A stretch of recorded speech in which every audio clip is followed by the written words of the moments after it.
السلام عليكم ورحمة الله وبركاته. كسر هذا حسوس قرد اختار إدين قرطو إدين ديارسو دكتور باق بوبال أي كسو ديارسو مجالدا هركيسا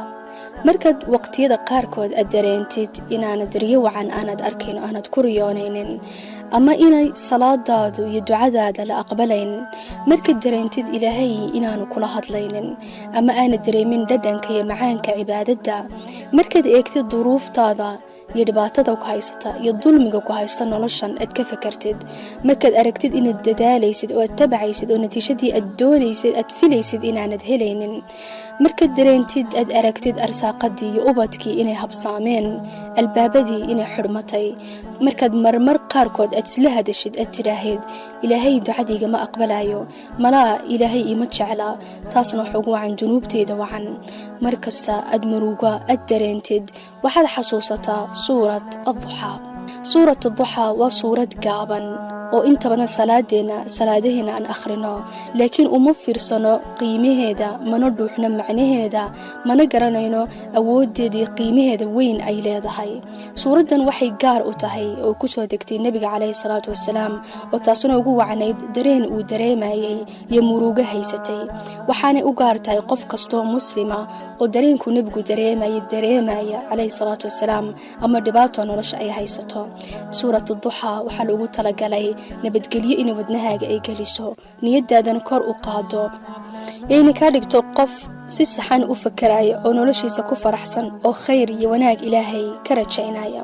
suurada الضحى dhowr shay oo kala duwan baa la sheegaa sababtii u soo degtay culimadu qaarkood waxay leeyihiin jibriil ayaa nabiga kaleey salaatu wasalaam u iman waayay quraan ku soo dejin waayay muddo gaaraysa 6 bilood riyo wacan nabiga kaleey salaatu wasalaam waqtigaas oo dhan muu arkin sababta kalena qaarkood waxay ku leeyihiin nabiga kaleey salaatu wasalaam 3 cisho ayuu xanuusto gurigiisa uu ka bixi waayay markaasay u timi jamiil zawjad xaaska abu lahab oo ay ku tiri waxaan arkaa shaydaankaagii inuu ka tagay shaydaankaagana waxay uga jeedaa jibriil waxay aaminsanayeen nabigu inuu kaleey salaatu wasalaam uu jinka la macaamilo waxaana culimada qaarkood ay leeyihiin nabiga kaleey salaatu wasalaam intuu jibriil uu ka habsaamay ayaa gaaladii quraysh ayaa bilaabay inay hadal xum ay ku ilaahaan waxay bilaabeen inay ku ilaahaan qalaahu rabbuhu ay macnaheedu ay tahay saaxiibkii ayaa ka tagay nabiga kaleey salaatu wasalaam markuu waxa soo maqlay ayaa uu ka xumaaday wuxuu dareemay oo niyadiisa ku soo dhacday malaa ilaahay kuma jecla malaa ilaahay wuu ku daayay malaa ma doona inaad nabi mar labaad ahaatid fikradahaas ayaa maskaxdiisa ku soo degaysay markasta daraadaas ayuu ilaahay subxaanahu wa ta'ala u soo dejiyay suurat الضحى waxay ilaahay uu ku dhaaranaya marka ugu horeysa والضحى yani wuxuu ku dhaaranaya qoraxda iyo subaxda iyo iftiimka يعني معناheedu waxa weeyaan uu uga jeedaa qof kasto murugaysan ee khaas ahaan nabiga kaleey salaatu wasalaam indhahaaga fur eeg qoraxda iyo leydhka iyo iftiinka iyo cadceeda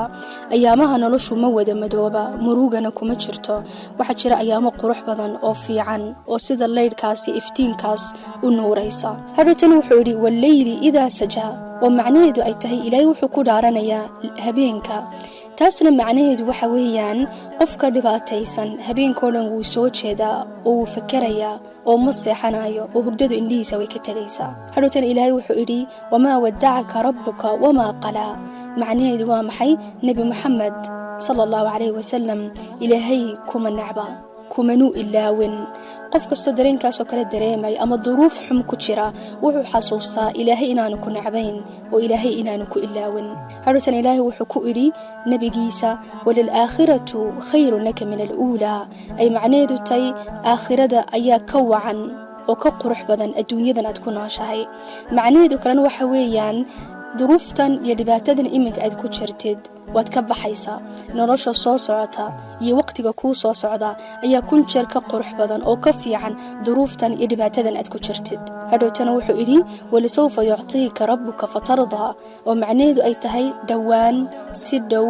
ayuu guushu imanaysaa, farxaduna imanaysaa, baahidii aad ku jirtayna si degdegaad uga baxaysaa, xuquuqdii laga qaadayna way soo noqonaysaa, ilaahay wuu ku siinayaa, waanu kaa farxinayaa si aad u dhow. hadhowtan ilaahay xaqiiqada buu nabi maxamed calayhi salaatu wasalaam uu tusay iyo qof kastoo dareenkaa dareemaya, oo taas oo qofka iimaankiisa ay kordhinayso, uu dareemaya ilaahay inuu barbar taagan yahay, oo ilaahay inuu mar kasta uu jiro, oo xaal kasta ilaahay uu bedeli karo, xaal wacan uu bedeli karo. ilaahay nabiga maxamed sallallahu alayhi wasallam wuxuu ku yiri alam yajidka yatiiman fa'awa, oo macnaheedu ay tahay maxamed sallallahu alayhi wasallam soo agoon maad ahayn oo agoonnimo kumaad soo korin, yaa ku barbar taagnaa, yaa ku ilaalin jiray, yaa wax ku siin jiray, markaad xanuunsatid yaa ku daweyn jiray. taasuna waxa weeyaan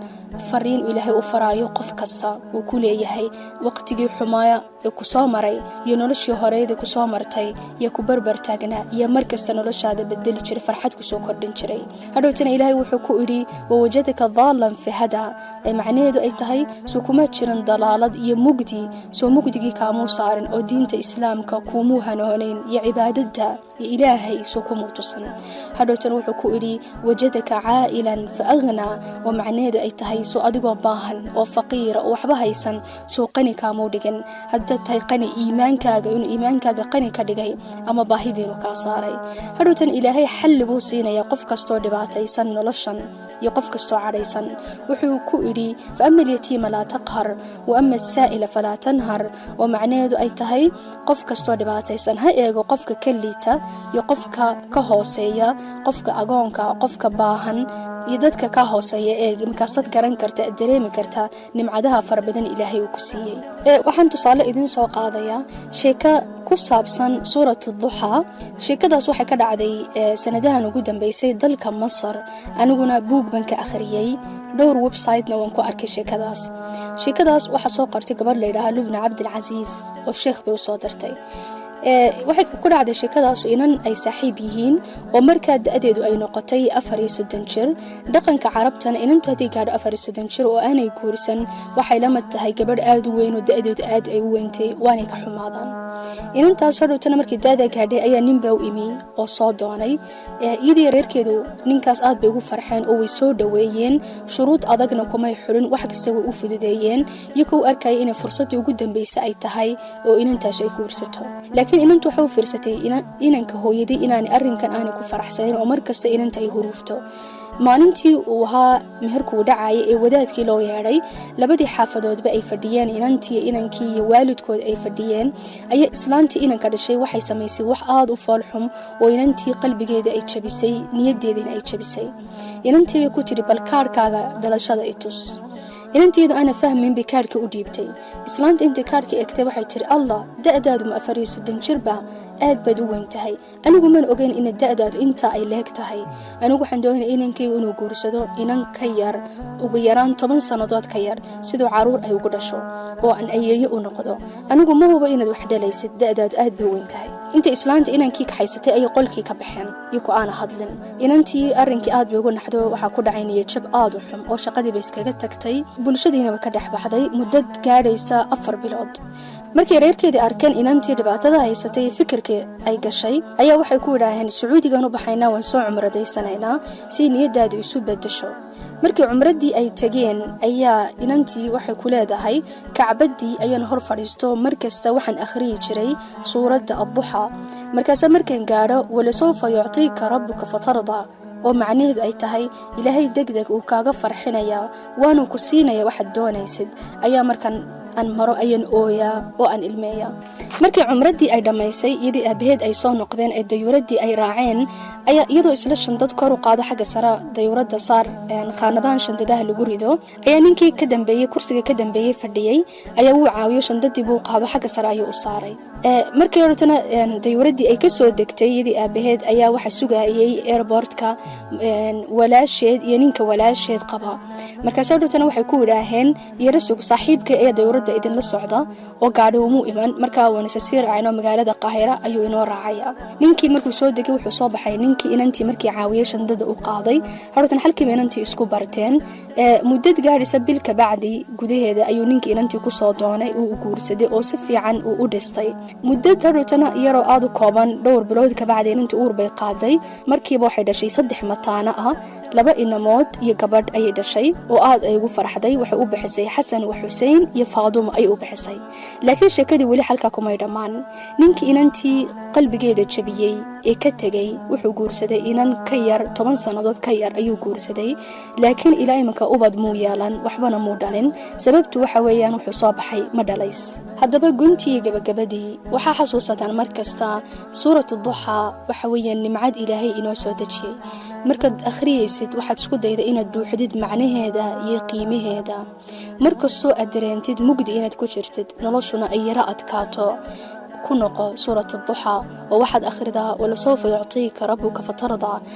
قوش وإيمانيسا فرحدنا ويصوصعتا إفتينكا ينوركا كاسارا يمجدقان أدكو شرتد يساقنا وصوصعدا عندها قفر وإفتينكا صوصعدا إيك السلام عليكم ورحمة الله وبركاته